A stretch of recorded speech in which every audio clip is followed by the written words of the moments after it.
Good afternoon, everybody. It's really wonderful to see such a large audience here today. My name's Hal Roth.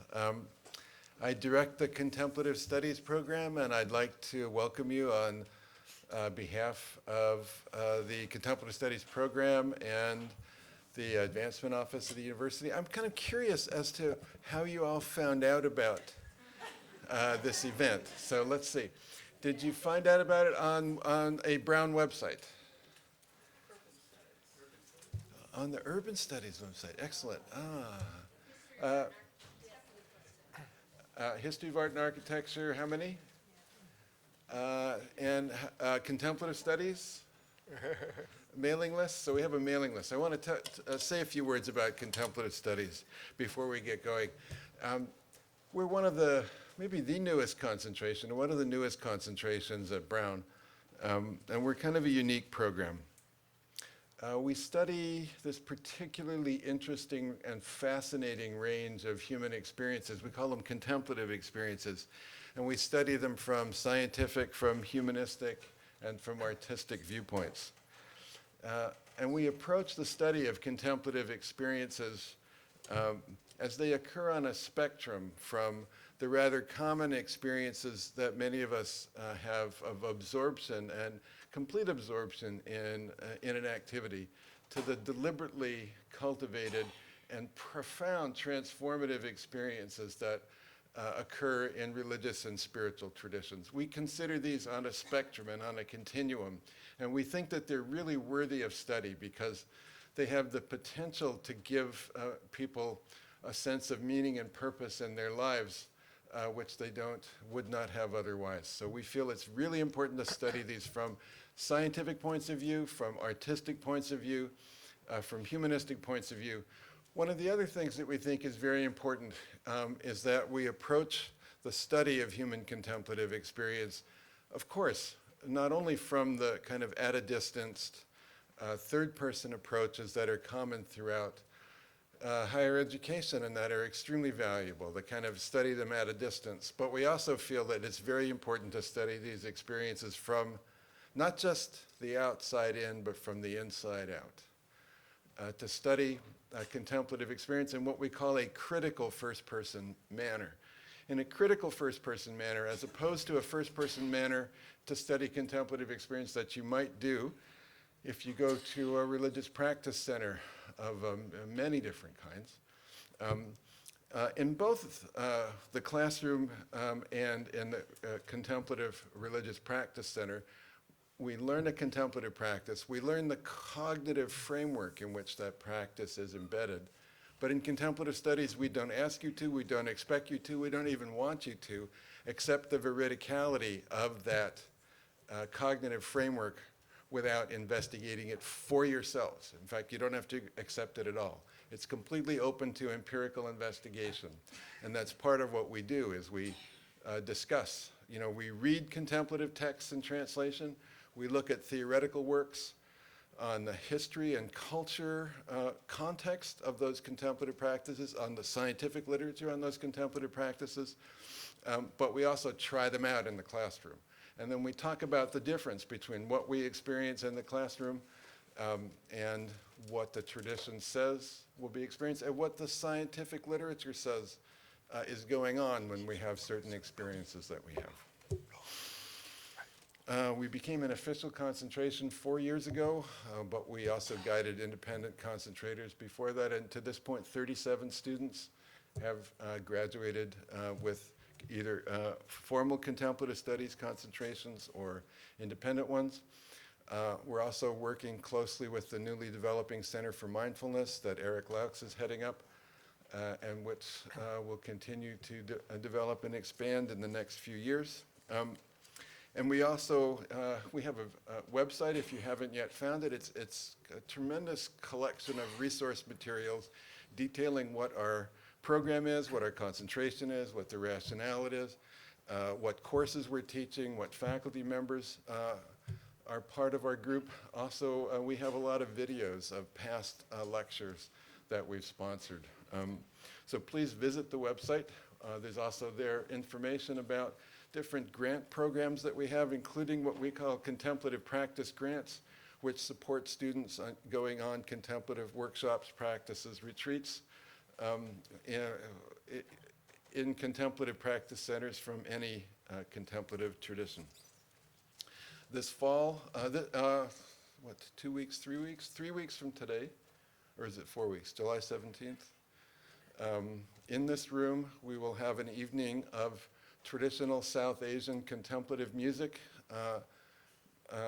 with Professor Srinivas Reddy on sitar with tabla and drone company. And then this fall, we will have visiting meditation teachers and lecturers, including Lama Rod Owens, Professor Charlie Hallisey, who studied the Therigatha, the collection of poems of Buddhist nuns, women from the very earliest strata of Buddhism in India. And we'll also have an Intro to Zen workshop with Masaki Matsubara. And in the spring, yoga experts James Mallinson and Mark Singleton from the School of Oriental and African Studies will be coming for a week to Brown under the auspices of the Interlandy Lectureship Series. And also the very famous author Pico Iyer will be also coming to Brown in the spring under our auspices. So that's kind of a bit of the background of contemplative studies. And I'd now like to say a few words about our speaker this evening, the Reverend Shunmyo Masuno. He was born in Yokohama in 1953, the eldest son of the 17th abbot of Kenkoji Temple. In Yokohama, he graduated from the Tama Art University in 1975, and he did the formal intensive Zen training in the Soto Zen tradition at the monastery called Sojiji, one of the two main monasteries for training Soto Zen monks and abbots. Was founded by the second great patriarch of the Soto tradition, Keizan Jokan. He's a great systematizer of the teachings of Dogen, who founded the Soto tradition. He began designing landscape gardens, really a hallmark of Zen temples and monasteries the world over. Became a professor of environmental design at Tama Art University in 1998 and was a visiting professor at University of British Columbia, and also lectured throughout his career at SOAS, School of Oriental and African Studies in London, at Cornell and at Harvard. He began designing contemplative gardens in Zen temples, but when his brilliance as a landscape architect came to be realized, he came to design them in private and public spaces the world over, including a major public park in Berlin, the Canadian Embassy in Tokyo, and the University of Bergen in Oslo. One of the extremely important but often overlooked aspects of contemplative practice is the space in which contemplative practice occurs. The space helps engender a state of calmness and tranquility in whomever enters that space. And as Reverend Masuno once said, the Zen Garden teaches the suchness or intrinsic value of each thing, the connectedness, harmony, tranquility, and sacredness of the everyday. Developing a sense of respect for all things is no small step in becoming an ethical human being, both with respect to other humans and to the environment at large. Please join me in giving a warm, brown welcome to Reverend Shunmyo Masuno.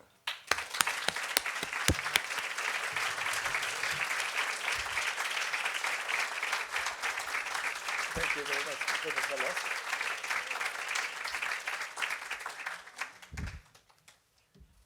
Very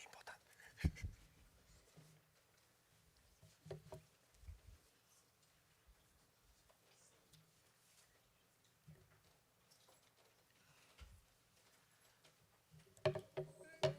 Thank you very much for your introduction, Professor Locher. Thank you very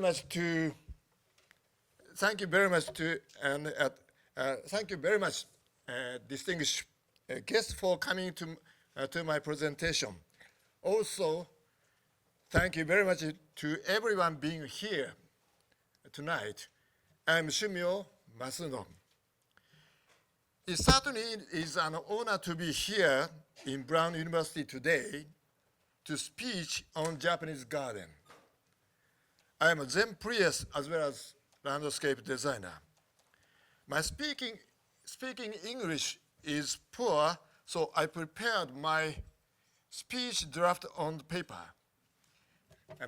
This is.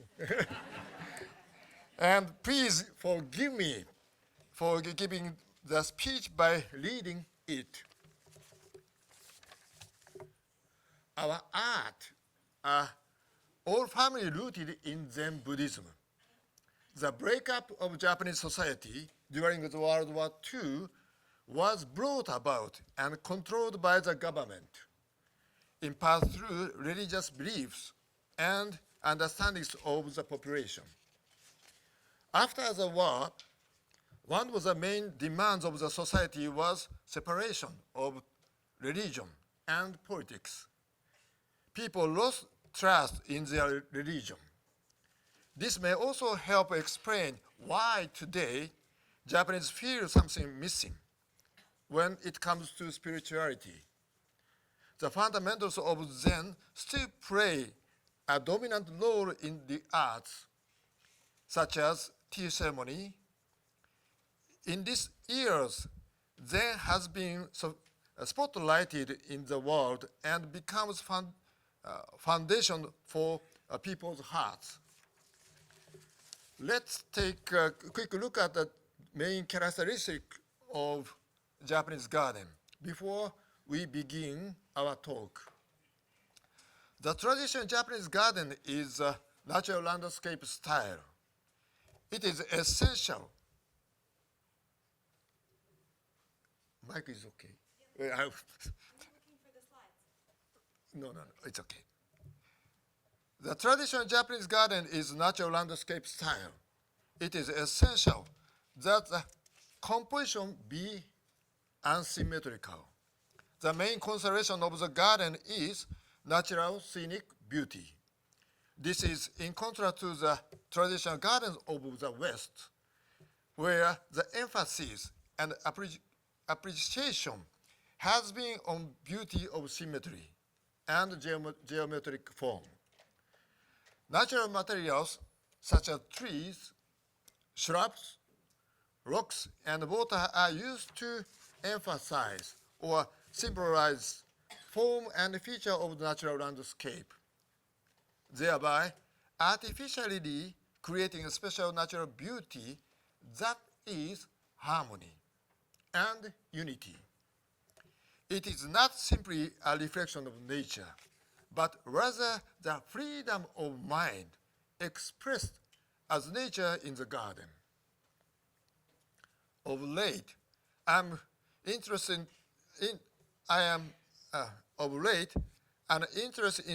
among Westerners has dramatically been increasing. Along this interest in Japanese culture and Japanese gardens, actually, I have received inquiries from people wanting to build Japanese garden abroad. So too have publishers requested my works be included in their publications. Such occurrences have caused me to realize a high degree of interest in these things. Along with being the head priest of my Zen temple, Buddhist temple, I am a designer of Japanese gardens and teach art at Tama Art University, Fine Art University. Long ago in China, there was a Zen priest named Hakujo Ekai. He said, if you do not create on a day, then you don't eat on that day. I too spend my days trying to couple my own knowledge and discipline in the making my works. Though we only have a limited amount of time, I hope to somewhat deepen your understanding of Zen and Japanese gardens. Today, I have included visual elements in order to make this presentation a little easier to understand. Thus, as you view the images, I will go on with the presentation. So shall we start?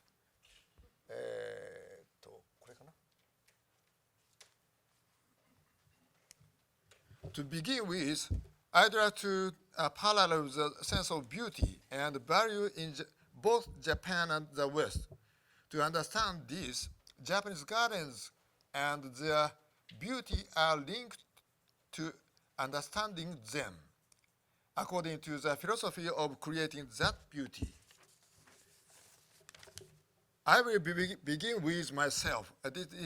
This is a picture of me opening the gate at my temple. Approximately 20 years ago, the airline ANA took this picture for an on-board special edition magazine article. As the picture shows, I'm opening the gate and invite you to enter my world of beauty.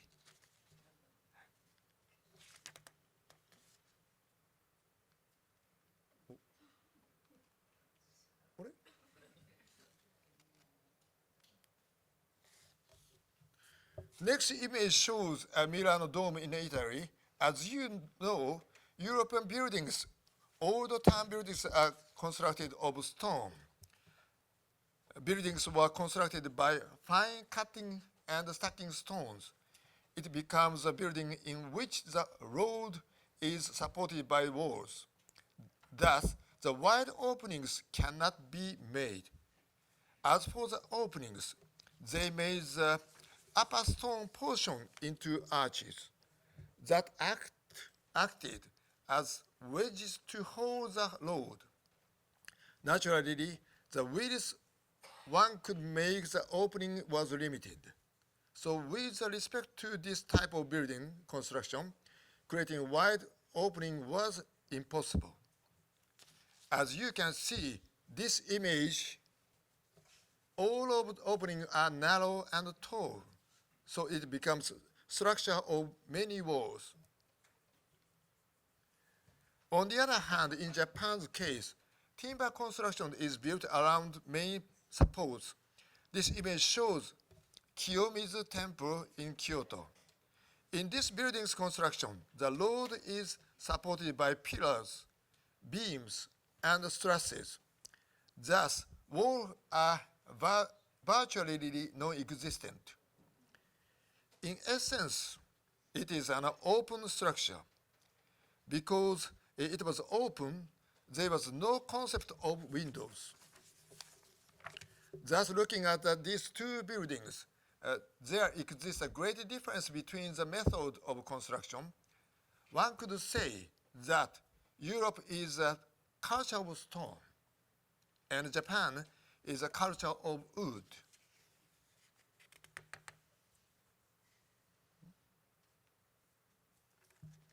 Next, roof are special characteristics of these two buildings.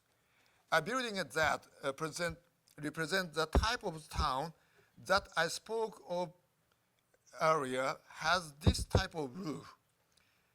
This is dome-type roof because the center of European religious faith is Christianity. There is this idea of wanting to be as close to God in heaven as one possibility can. Naturally, because of a building made of stone, there was no need to worry about rain and wind. This is Shokinte roof at the Katsura Imperial Villa. Because of traditional Japanese buildings are mainly built with wood, earth, and paper. They are prone to wind and rain. Therefore, there needed to be long canopy to protect the building. Japanese summers are extremely hot and humid, so the canopy needed to block the strong summer sunlight. And in order to actively bring in winter sunlight, the suitable depth of the eaves was taken into consideration. Thus, large canopy are special characteristics of Japanese buildings. This is a corridor in Venice, Italy, though the left side of this corridor is liberated. The many walls portray a feeling of enclosure throughout the entire building. Although exterior and interior find some common ground, on the whole, it has more than interior feeling to it. This is Tofukuji Temple air corridor, an exterior corridor raised of the ground in Kyoto. I explained earlier because this space is built with pillar, beams, and trusses. There are no walls. It is needed to liberate the space. Though the roof looks bulky, the space is without dark part of the exterior. One key in Japanese space construction is to maintain the connection between the interior and exterior space of a structure. Now shall we compare gardens? This is a part of Villa d'Este, Western Garden. Western Garden are made to be looked upon from the second or third story of a building. Accordingly, the special attribute of this garden is that when it is viewed from above, this is considered beautiful. It was considered pleasurable to have contrasting greenery patterns on either side of the garden. It was also pleasurable to prune the shrubs into the shape of the family crest or the tied ribbon. While incorporating colors into the garden, many flowers were used to incorporate the colors.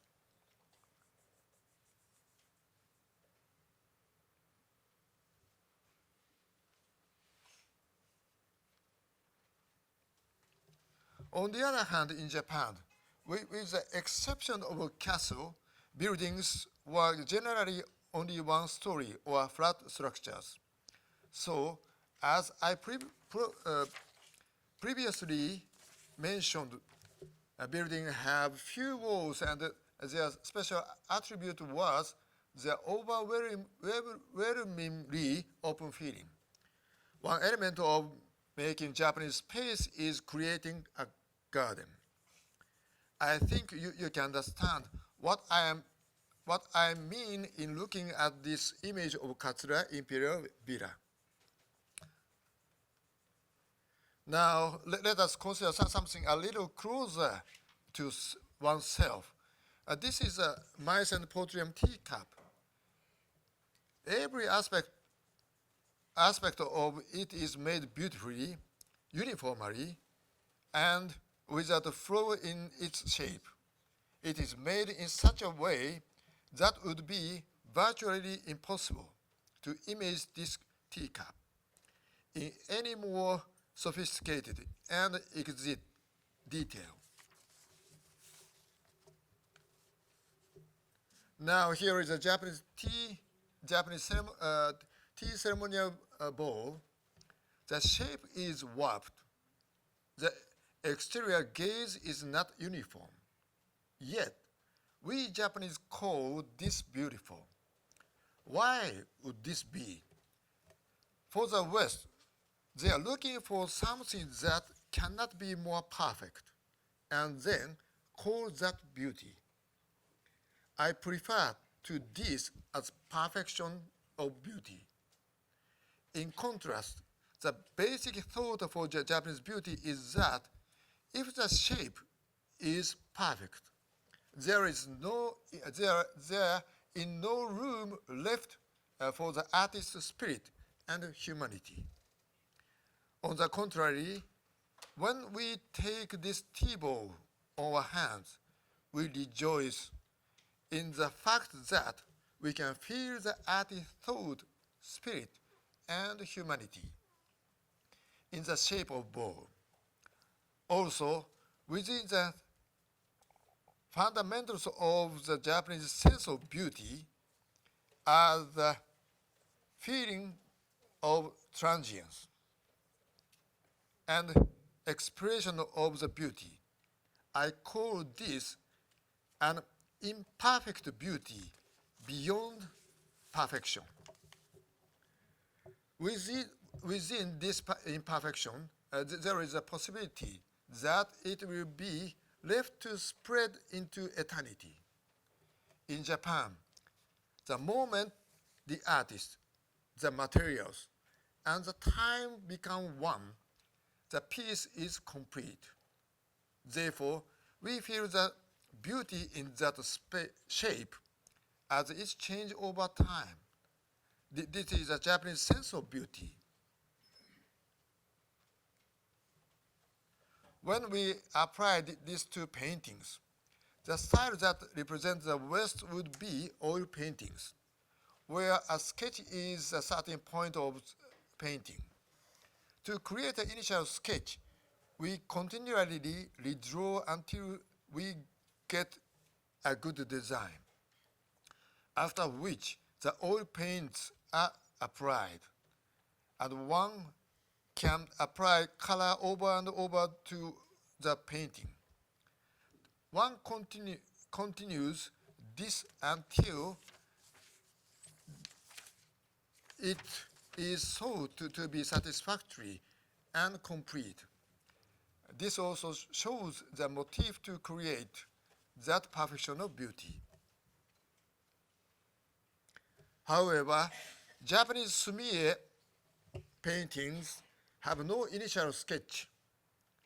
As the artist is making the ink, they are painting the image in their mind, 10 or even 100 times with the blanket paper in front of them. As I said before, when the spirit of the artist and time merge, they lower the brush to the paper, and all at once create an image. In some instances, the time spent making the ink is longer than the time spent painting the image. Sumie is an extremely spiritual art form.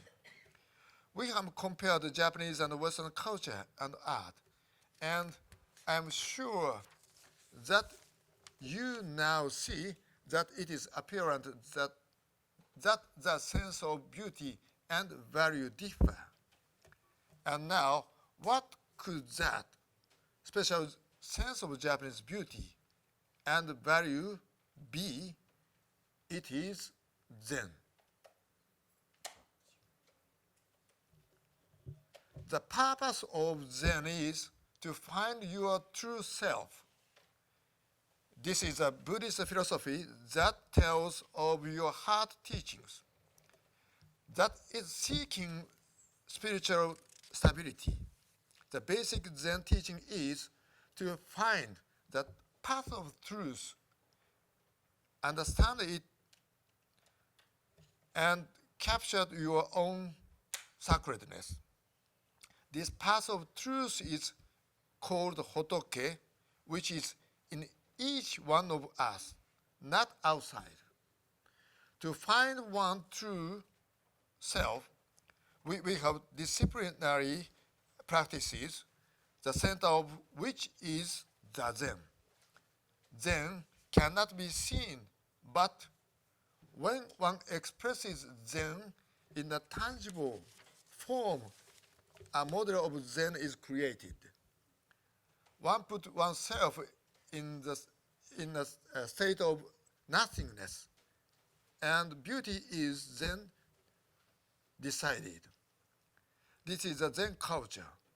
Japanese arts have come to be greatly influenced by Zen. Thus, Zen ideas and Japanese arts are in a separable relationship. This image is what the Zen looks like at the Daihonzan Motsuji Temple, where I performed aesthetic practices. Ascetic Zen is practiced with many people. At times, a large gathering could include nearly 100 priests, as like as this.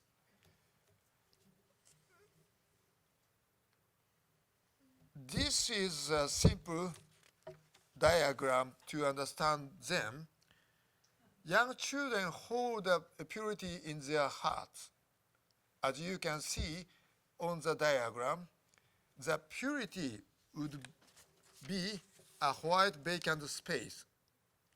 Over time, as people grow, we enter a state without the purity because of our tenacity to deal with other people's opinions, society's standards, money, and other various things that affect us. The part surrounding with a white vacant space are these things. It is like a body fat of the spirit, and then tries to thin that spiritual fat using ascetic practices.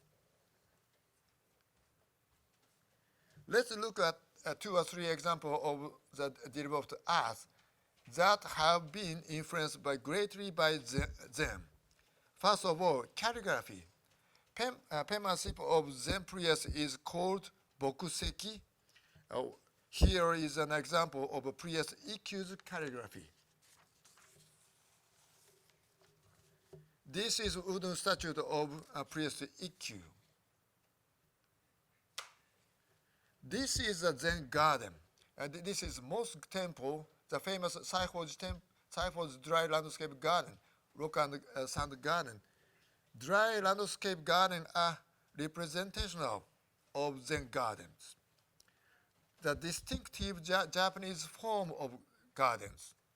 This garden art form was developed in the late Kamakura era to Muromachi era by Buddhist priests. Almost all famous temples gardens in Kyoto are dry landscape gardens. This picture is Muso Soseki, the Japanese creator of the first dry landscape garden in Japan. He is a Zen priest that I most respect. He is the most famous Zen priest and garden designer. This is a Sesshu Toyo ink painting with respect to priest painters. This is the most famous ink painting. This is a self-portrait of Sesshu. Shall we look at what Japanese gardens are? In a word, they can be described as a natural landscape garden, natural landscape type gardens. The design motif seeks natural landscapes and sometimes symbolize things. This is a forest floor of the beech tree grove in northeastern Japan. This is natural scenery. This image is of the garden is at Hakone Art Gallery. Perhaps you can find something in common with the previous shown pictures. This is an image of Towada Lake, more natural scenery. This is a garden at the Motsuji Temple. It is of the later half of the Japanese Heian period. And can you see that it has something in common with the previous images? This is Ryumon Waterfall in Nikko.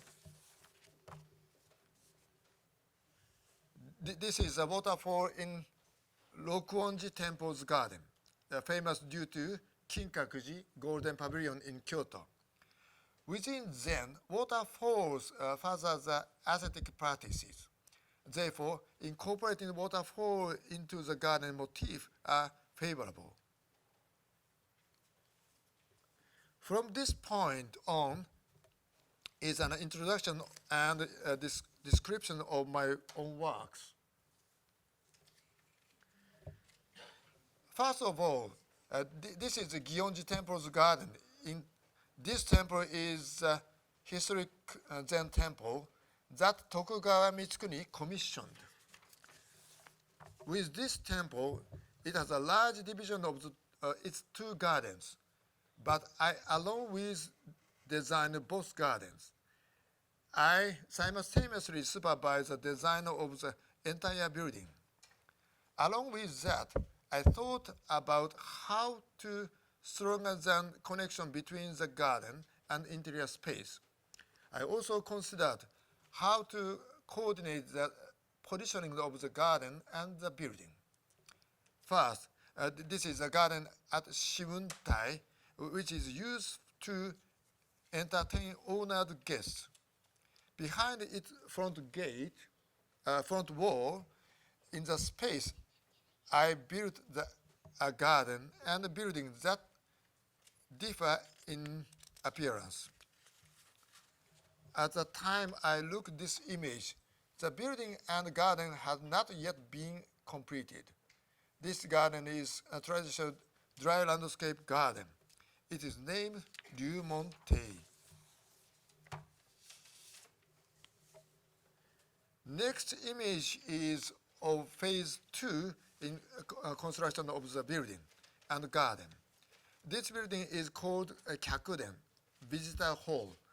It is a waiting room, a parlor for general visitors attending a Buddhist memorial, etc.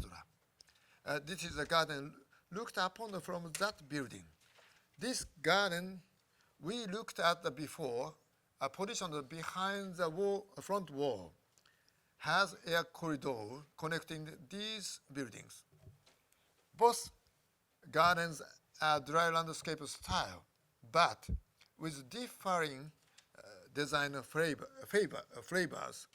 This garden has few stones and it is peaceful. This is a same garden seen from the different angle. Next is the garden at Kochi Conference Hall. The Japanese government's Ministry of Home Affairs has jurisdiction over this hotel. Presently, the name has been changed to Rupol Kojimachi. And as you might expect, there are two gardens in this hotel as well. One of those gardens is a part of this picture. This is a courtyard on part of the fourth floor. The garden is only 11 square meters in size. Naturally, because it is a fourth floor, it is a garden built on the artificial foundation. Present day, buildings are mainly constructed of metal, concrete, and glass, are extremely large in size. Traditional materials such as moss and rusted stones are no longer suitable.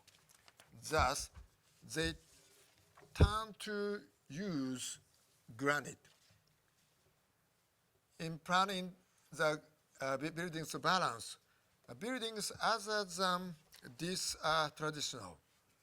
This picture is taken from the inside of the lounge at the front of the garden. This is a garden made to be looked upon from all four directions. But this picture is from within the Japanese style rooms. It is designed so that once the shoji, sliding paper door, are opened, the garden can be viewed.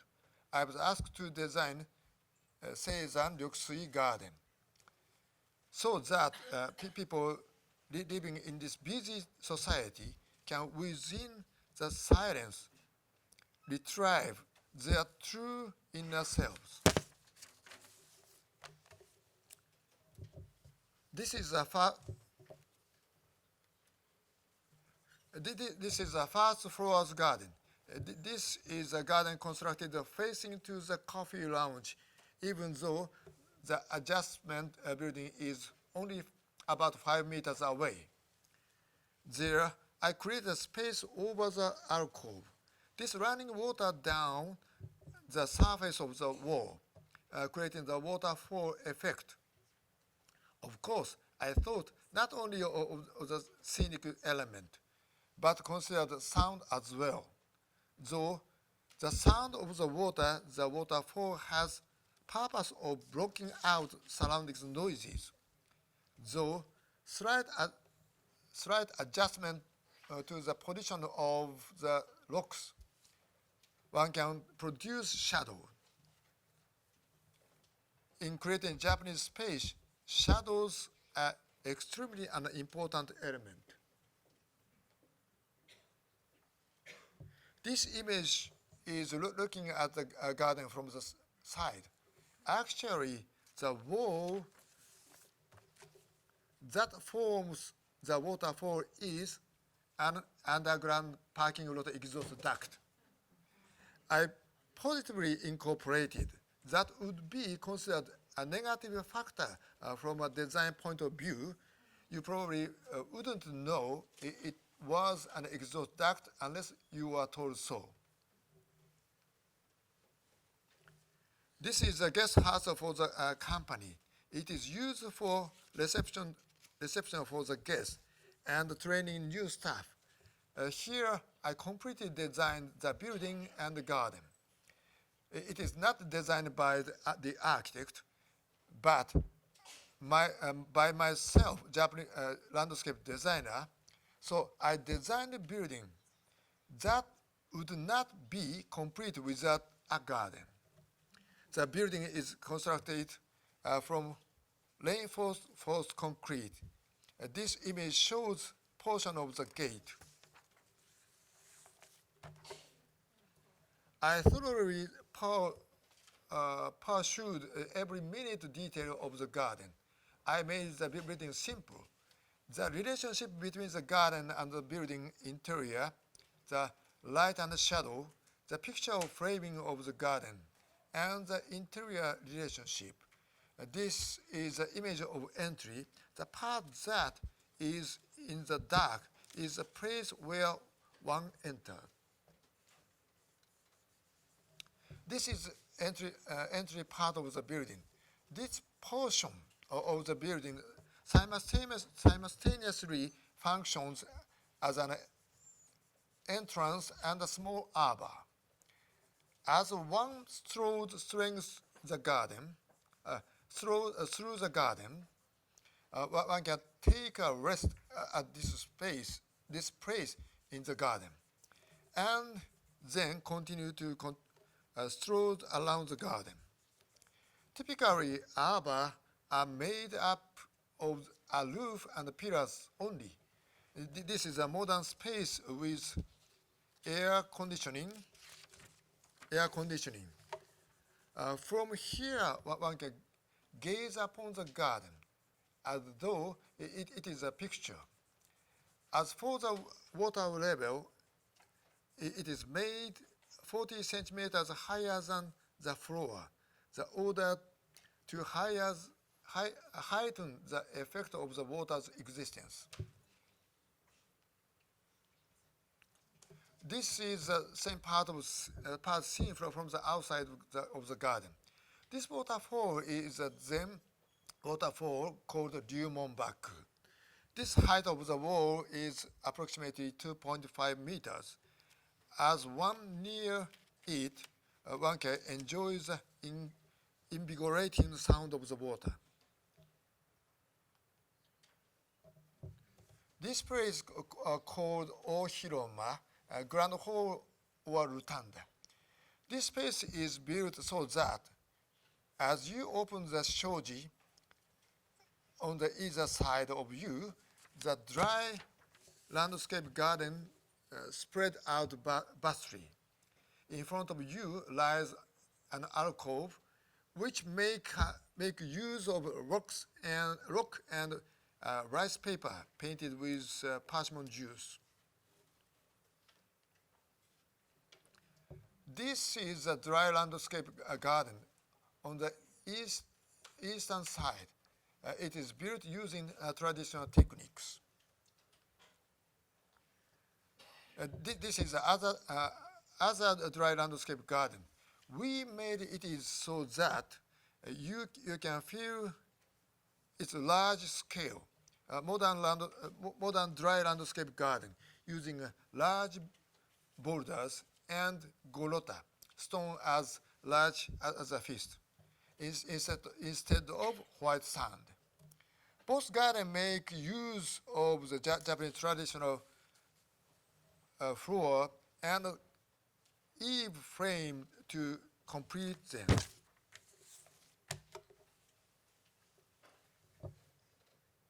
This is an image of the waiting room in tea house. For when one sit down to a tea ceremony, this has been made into the completely traditional Japanese space. This is for use when participating in the tea ceremony. This is a water basin in which you wash your hands. It is positioned in the flow of the water.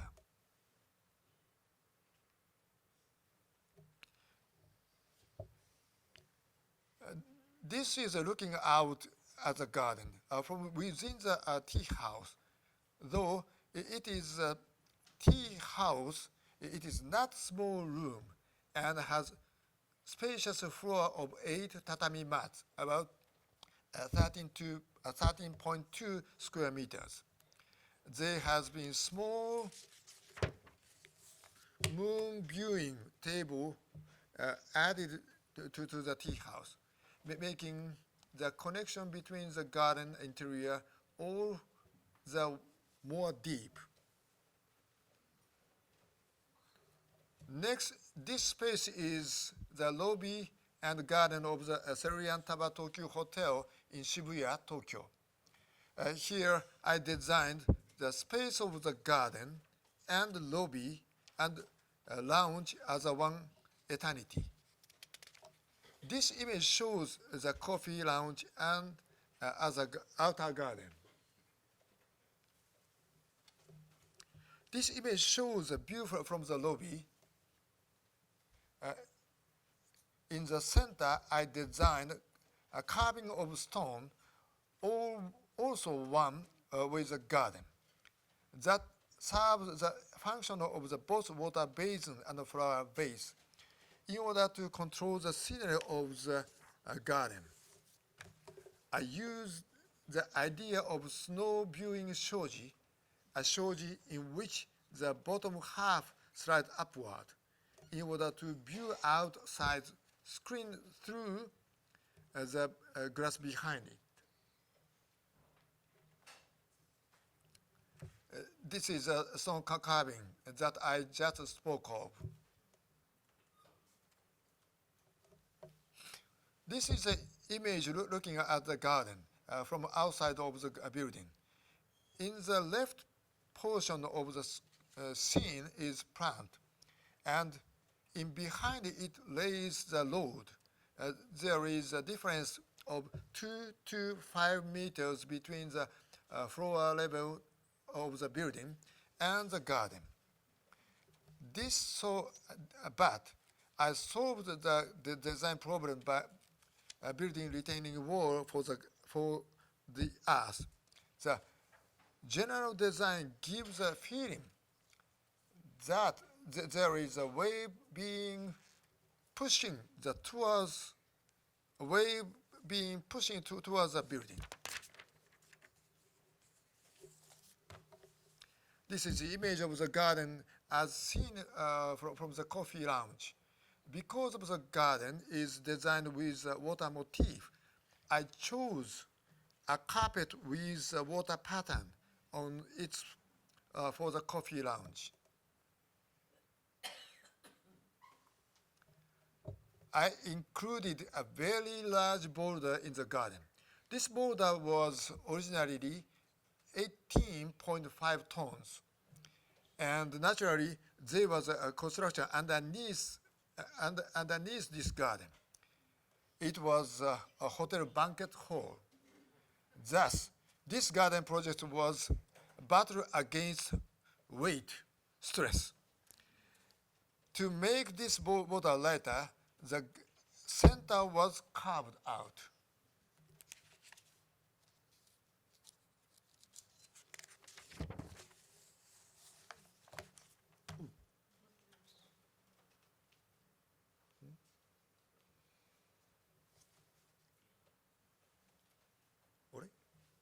One more.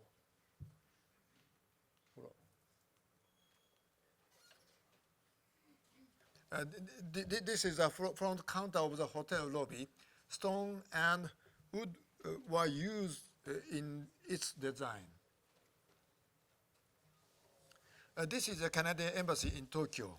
I was asked to design this in such a way that people that visit the embassy, as well as the employees, would think in order to bridge a gap between Japan and Canada. What should we do now? When I designed the garden, I based that design on that image of the transcontinental railway from Vancouver to Toronto, from when I traveled along it. This part of the image represents a Canadian shield. This is also modern dry landscape garden.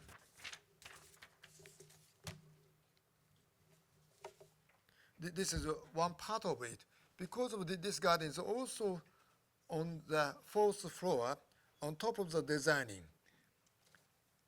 There was a large issue of a way to solve.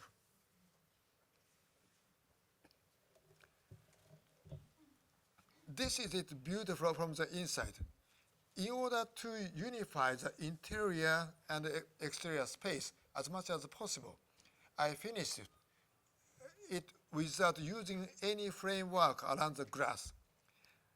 The end product of Canadian architect I came up with was frame the glass with a large eave and floor surface.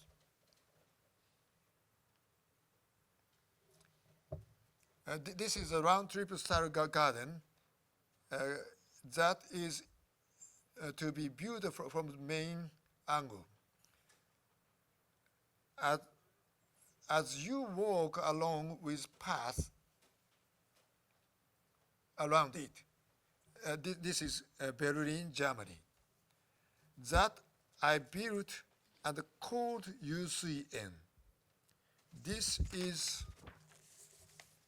the image of the gate. I was asked to design the garden representing the true sense of unity of German people. Though 10 years have passed since the unification of Germany, there still exists the large conscious gap between the old East and West Germany. This is the scenery after one enters through the gate. The gardener and tea house carpenter went to Germany from Japan, and with the cooperation of the German people, built this garden and building.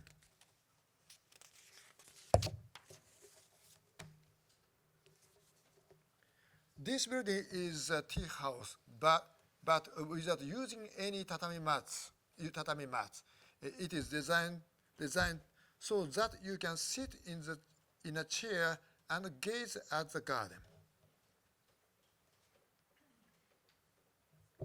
So that one can see each facet of the garden's scenery. We have put up partitions to this is one part of the scenery. This hanging scroll is also something that I wrote. This is the main part of the garden, though all of the supplies used in this garden are from Germany. if no one told you, you would not probably think this was a garden in Japan. But looking at this image,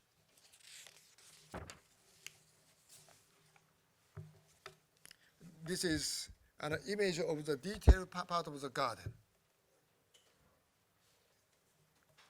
This is Samuka Shrine, which is in the mid part of Kanagawa Prefecture in Japan. This is Sotomon Garden Gate. The reason for the renovation is that the new shrine blocks the view of the tree groves behind. To solve this problem, I revived the original of the shrine. This is a place for ritual cleaning of hands and mouth with water when visiting shrine.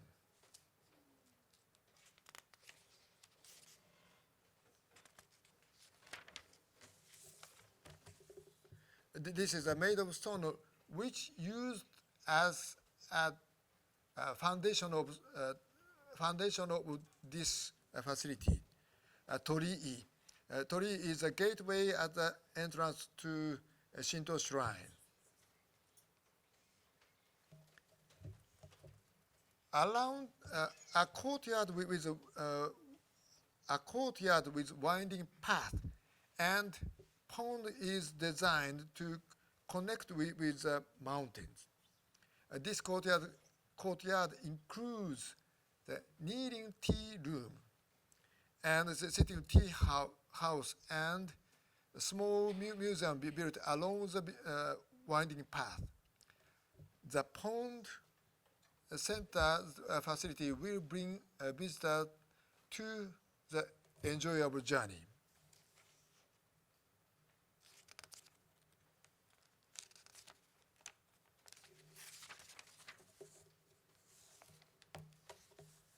This is upper pond.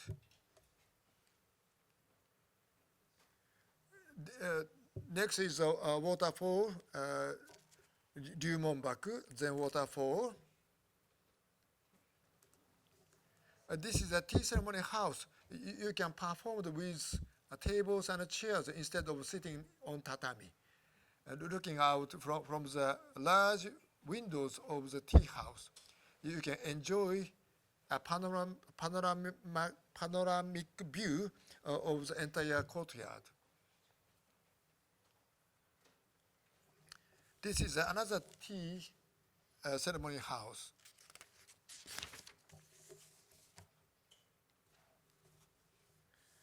This is the interior of the tea ceremony house. This is a 3 steps waterfall. This is one of overseas work.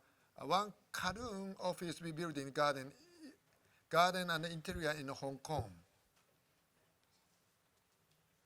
Entrance ornamental stone. And this is main garden.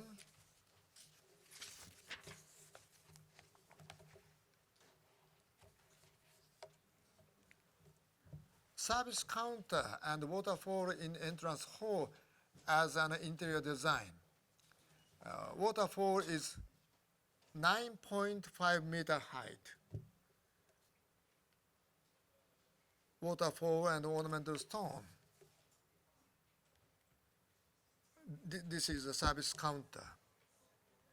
And bench and garden.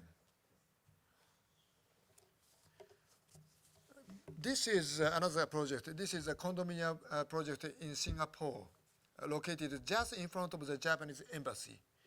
I designed all exterior space and some of the interior. This is a drop-off in front of the entrance. 2 ornamental stones were put symbolically in the water basin. I designed the guardhouse itself, located in the entrance, guard house is always located in the entrance of the every facilities. Guard house itself sometimes gives impression to facility. So I created the wall of this guard house as an art. This is a window in the wall that is for checking. This is for drop off. This is composed of lumber, curtain steel, and natural stone. But virtually, lattice creates a Japanese image.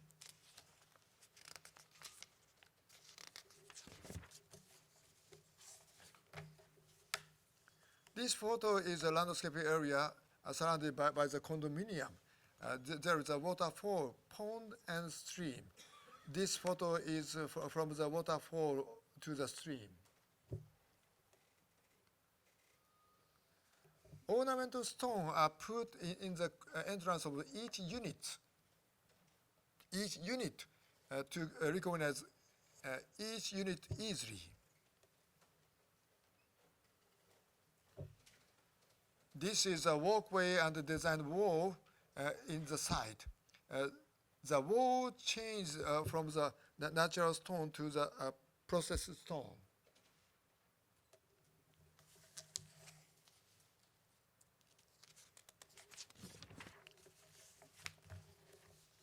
This is a roof garden, another project. This is a roof garden and a Zen cafe for Tsurumi Station building, owned by the East Japan Railway Company. This Zen cafe has authentic tea house. This space is for dispatching Zen and Zen culture as a source of Japanese culture. Usually, this space is used for cafe. I produced and designed this whole space. This is a completely interior space. I designed all items such as chairs, tables, lightings, etc. This is a tea house in the cafe. The ceremony can be enjoyed here. This is a roof garden, though this place was originally considered as an evacuation space. I created a garden. This space is designed freely to fit to many events. This is a Kare-sansui garden as a traditional Zen garden.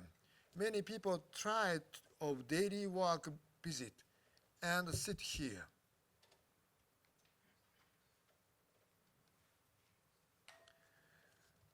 From now, I would like to also give a brief introduction of design and construction process when I create a garden.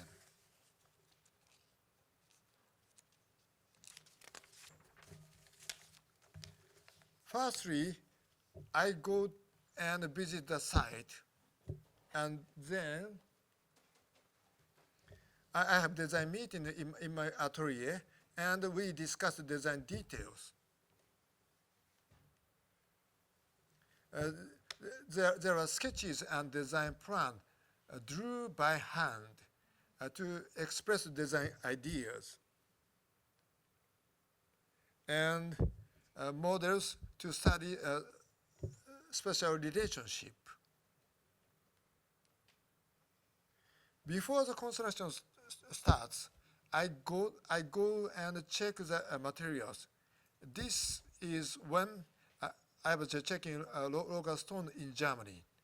Also, I chose trees in nursery.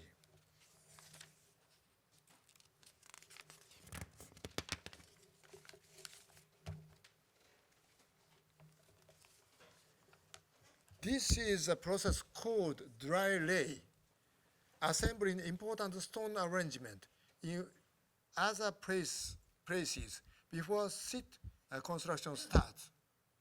And then I do the detailed stone arrangement on site.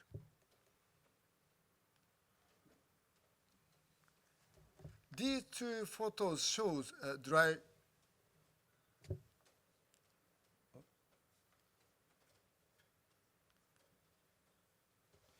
These photos show the dry lay and the stone arrangement on site. This is example of the water.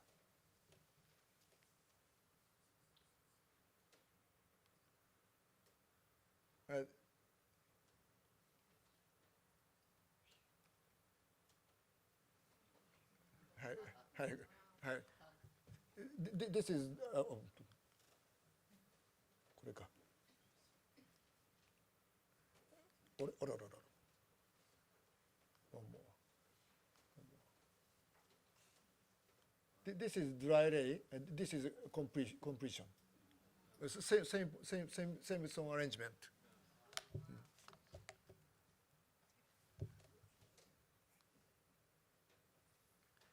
This is an example of a dry garden. I also lay. I also do a dry lay and give the instruction on site during the real stone arrangement. The last is after construction completed. This is a dry lay.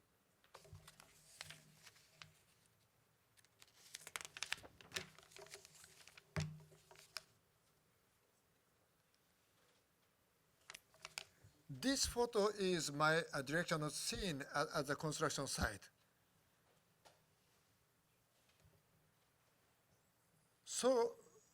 Thorough supervision at the construction site is very important to create artwork. I always stand at the site at the time of stone arrangement and planting important trees and direct to the gardeners in detail. Thank you very, very much for your patience. In listening to my poor speech, and my thank you.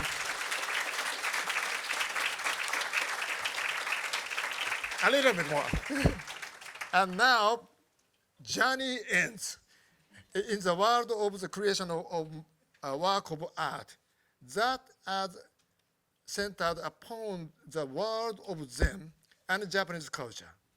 At last, it's time to move next program. Thank you very much for your kind attention to my length talk.